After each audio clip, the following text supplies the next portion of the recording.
Welcome to the show for this Sunday, June 23rd. This is the Daily Fantasy 5, and it's episode 125, where we're bringing you the 5 things you need to know every day in the world of fantasy sports. Today is no different, as we have your top baseball fantasy stories, and then we're going to do our mock draft Sunday. This is the first of many mock drafts for fantasy football. Today we're going to be covering a 10-team and 12-team snake PPR draft. So we'll get to those and our baseball news right after a word from www.mathradio.com, where you can pick up an online math course for you and your child ages 7 through 17 to help them get better grades, score higher on exams, and even get into college. This will help them do their homework on their own, so you don't have to spend your time helping your kids do homework that you don't really understand anyway. Go to mathradio.com today to pick up an online course for as little as $9.99. Once again, that is mathradio.com. All right, everybody, let's start off with the stories from Major League Baseball. Today we have a story out of Minnesota. The Twins have signed Cody Allen to a minor league deal. He was supposed to be the Angels closer this year, but he lost that role right away, posting a 6.25 ERA in 25 appearances.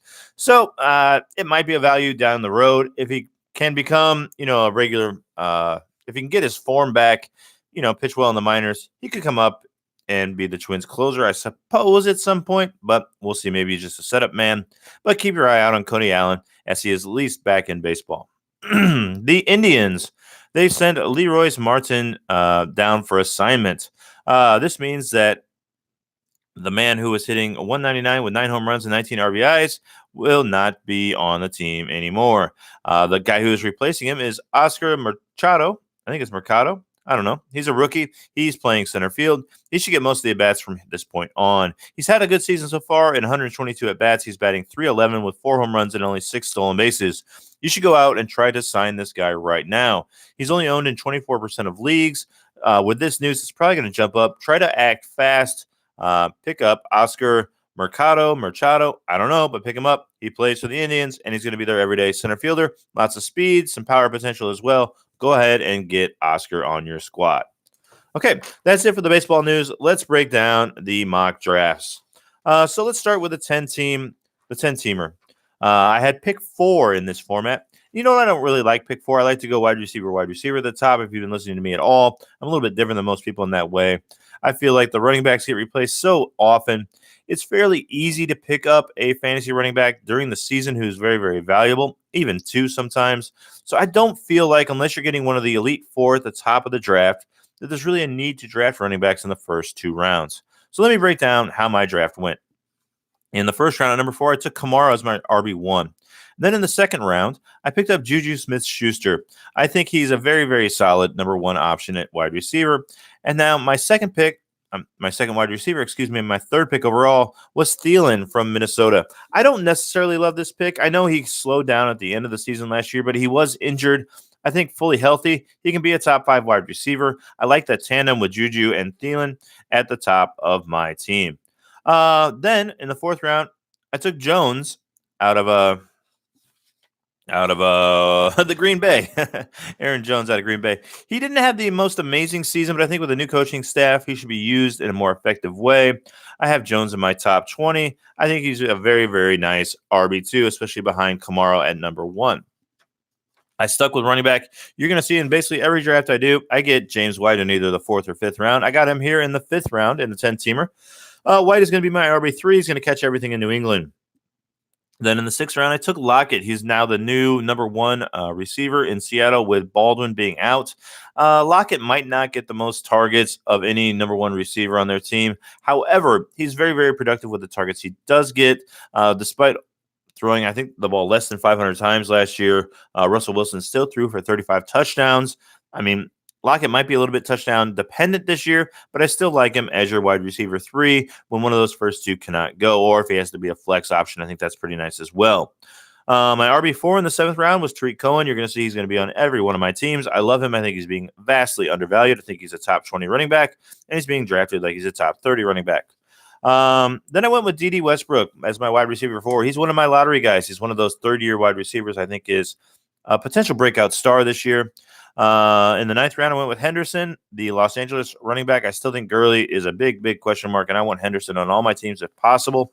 You'll see in a minute that I did not get him on my 12-team team. Somebody scooped him up in the 7th round, so I was like, no. We're not going that far. But in the 9th round, I like it.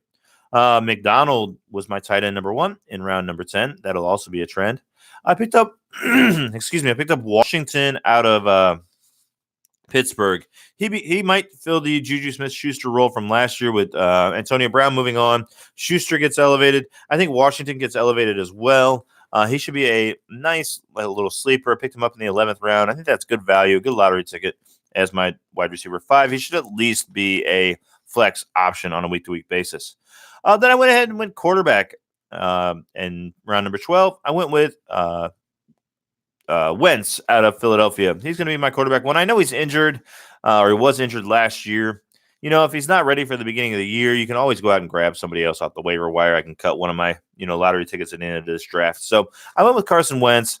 He has MVP upside, top 5 quarterback potential, and picking your quarterback in the 12th round. I think having Wentz in the 12th round is a lot better than having, one of the other guys in the 4th, 5th, or even if you want to go up and grab the Chiefs quarterback.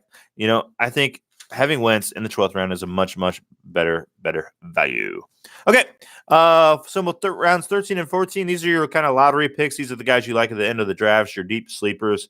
I went with Hardman, the Kansas City wide receiver.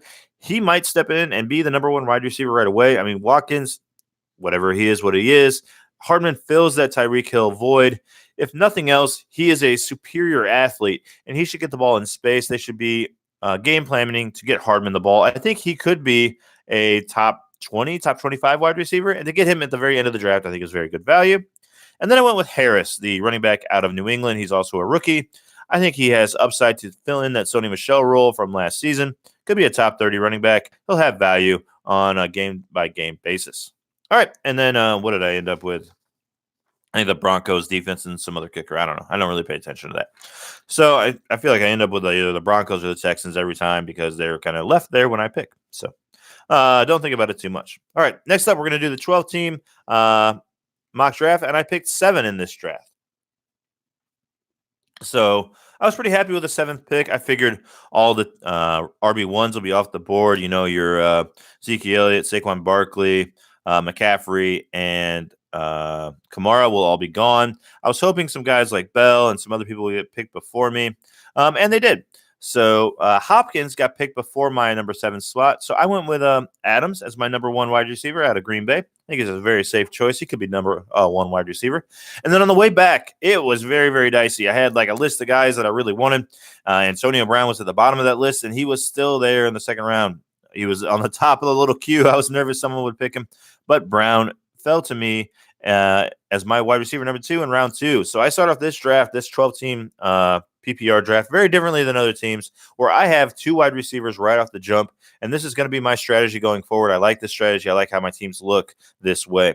So I've started off the draft with Adams and Brown, locked up my starting 2 wide receiver positions right away. All right, in round 3, I took Jacobs, the rookie out of Oakland, Los Angeles. I don't know where they're from. They're going to be the Las Vegas Raiders eventually. But anyway, the rookie running back there, I don't think he's going to have Saquon Barkley type numbers, but I think he's going to have a huge impact. He's really all they have at running back. I think he'll do it all. He'll catch the ball. He'll run the ball.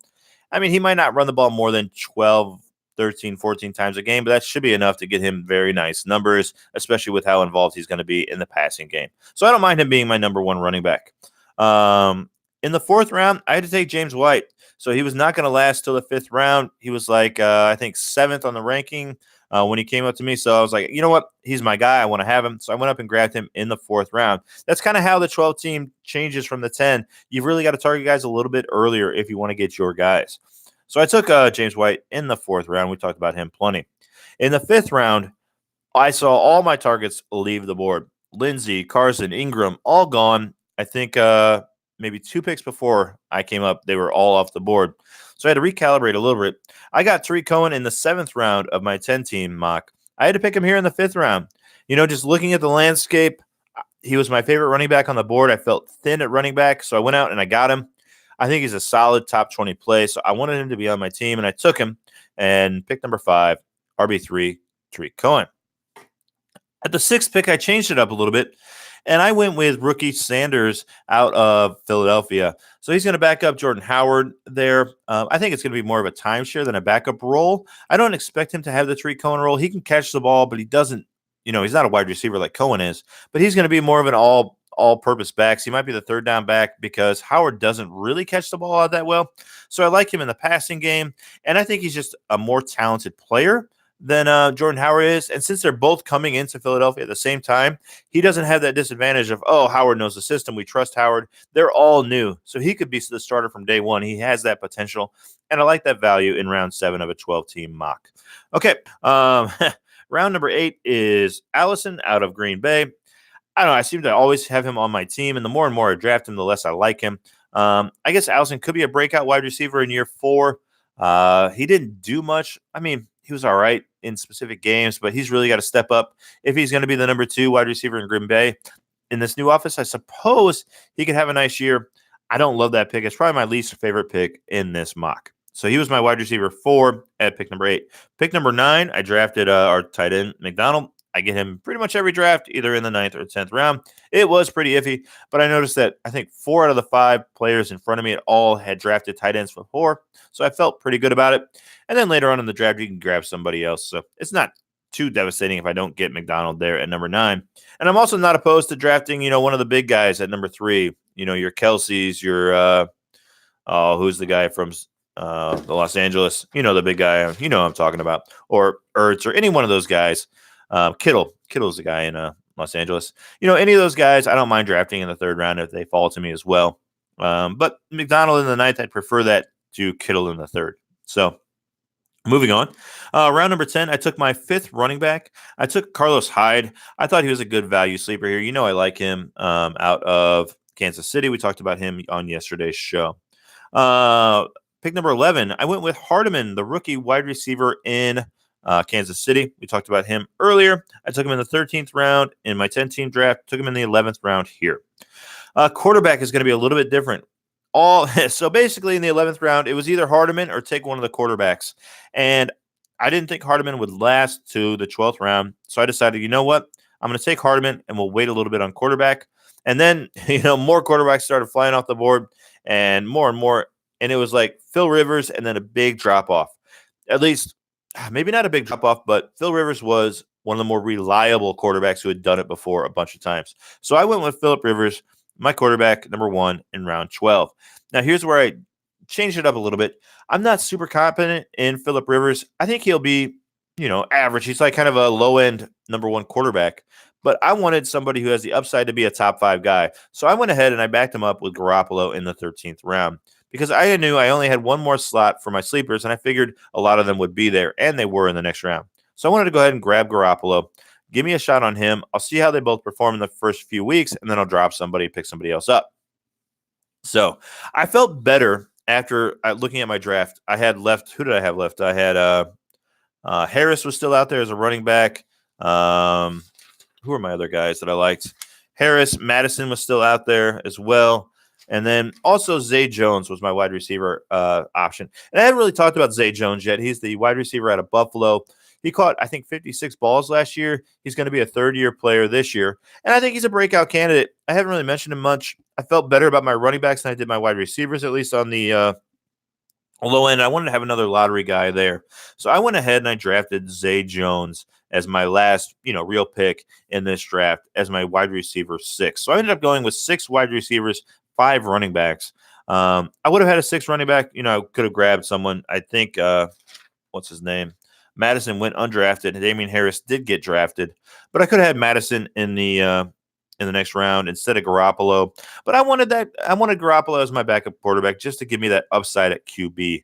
I think that's valuable. Ended up with the Texans and then Crosby as my kicker. Again, I don't really care about that. So that's my lineup. Wide receiver I think is very strong with Adams and Brown, and then D.D. Westbrook, a 3rd-year player who I love. I love those 3rd-year players. And Allison, I don't love that pick. Hardeman as a rookie, and then Zay Jones is another 3rd-year wide receiver. You're going to hear me talk about that a lot next week, as next week we're going to cover the wide receiver position. We'll go through our power rankings, our top 20, just like we did last week. Saturday, we'll do our sleepers, and then Sunday, we'll do some more mock drafts. So we'll get into the wide receivers a lot more, but you'll notice that there's a group of 1, 2, 3, 4, 5 guys that I consider third-year breakouts. I noticed that a lot of wide receivers really come into their own and break out in the third year, and there's 5 guys I really like for that role. So you'll see those guys coming up. So anyway, I like the wide receiver group. The running back group looks nice with Jacobs, White, Cohen. Love all those guys. And then, after that, Sanders has a chance to be really good. Hyde has a chance to be amazing. And, I really like this team. I feel like it's solid up front. The wide receivers I can start day in and day out, and we'll go from there.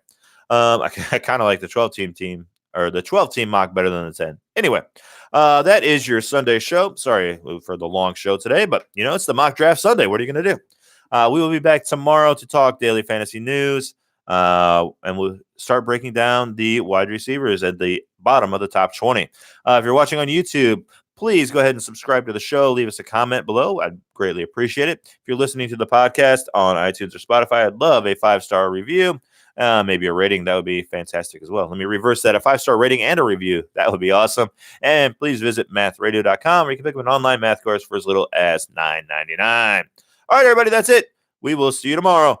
Daily Fantasy 5 is out.